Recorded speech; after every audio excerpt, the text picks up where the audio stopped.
कालचं tape record जर परत करावं लागतं आपल्याला. काय काय केलं होतं आपण थोडं नीट लक्ष द्यायचं टेप रेकॉर्डमध्ये. आपल्याला त्याच्या पुढचा टप्पा गाठायचा आहे.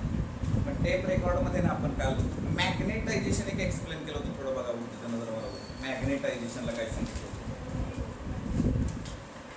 मॅग्नेटायझेशन कशाला म्हटलं होतं मॅग्नेटायझेशन? आपण नेमकं कशाला म्हटलं होतं मॅग्नेटायझेशन?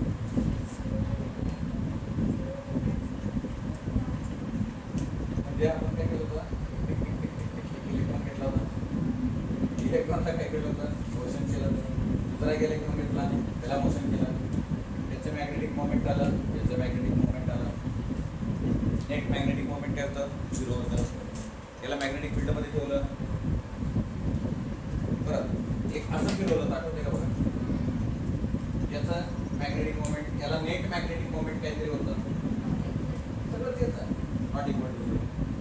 मग या सगळ्याला आपण एका मटेरियलमध्ये बरोबर आहे.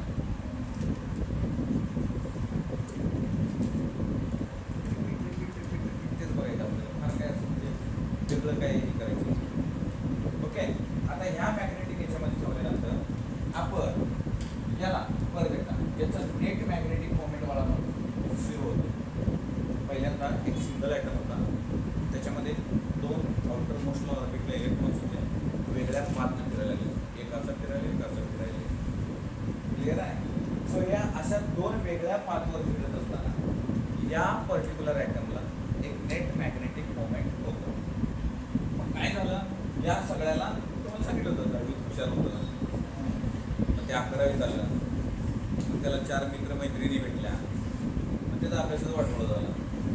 ठीक आहे, असं नाही, कधी कधी ग्रोथ पण होतं, कधी कधी ग्रोथ पण होतं, त्या तसंच काही असं नसतं. ओके, हे जे आहे ते या ठिकाणी भिडले आणि त्याचं मॅग्नेटिक मोमेंट काय झालं, 0 झालं.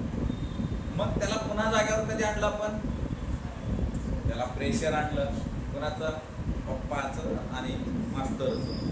तर ज्यावेळेस प्रेशर आलं त्यावेळेस लक्षात आलं आपण भी कुछ कर सकता है.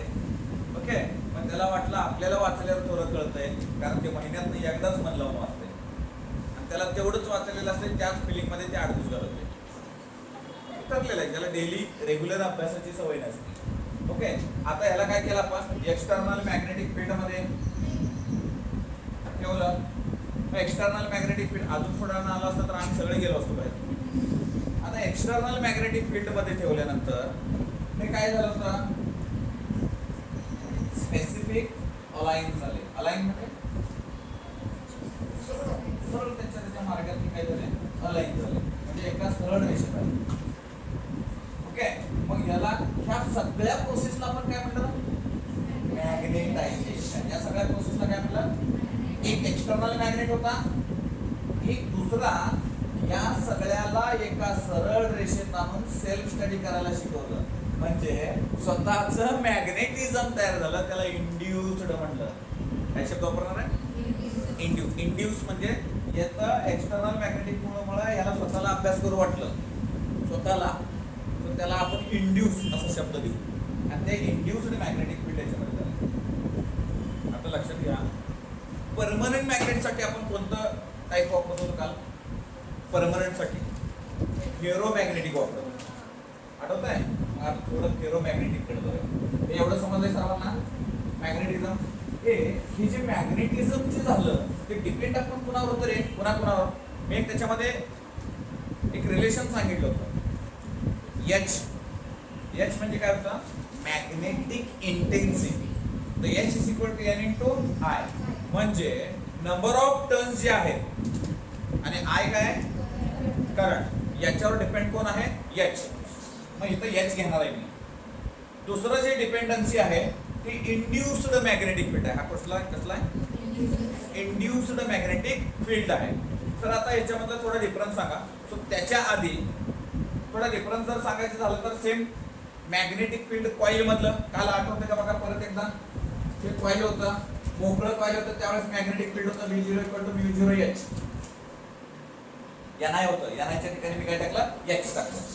मग दुसरं यामध्ये काय टाकलं होतं आपण, रॉड टाकलं. रॉड टाकल्यानंतर याचं मॅग्नेटायझेशन झालं रॉडचं. मग रॉडचं मॅग्नेटायझेशन झाल्यावर तिथं स्वतःच एक मटेरियल मीडियम तयार केलं, म्यू असताना वापरलं, आणि त्या रॉडमुळं एक मॅग्नेटिक फील्ड जे तयार झालं त्याला काय शब्द दिला, इंड्यूस्ड, आणि ते आहे मी. सो दॅट लाईक थोडा विचार करू आणि थोडं फेरोमॅग्नेटिकचं स्ट्रक्चर आठवलंय का बघायचं. तर इथं काय काय आठवायला होतं आणि काय काय करायला होतं.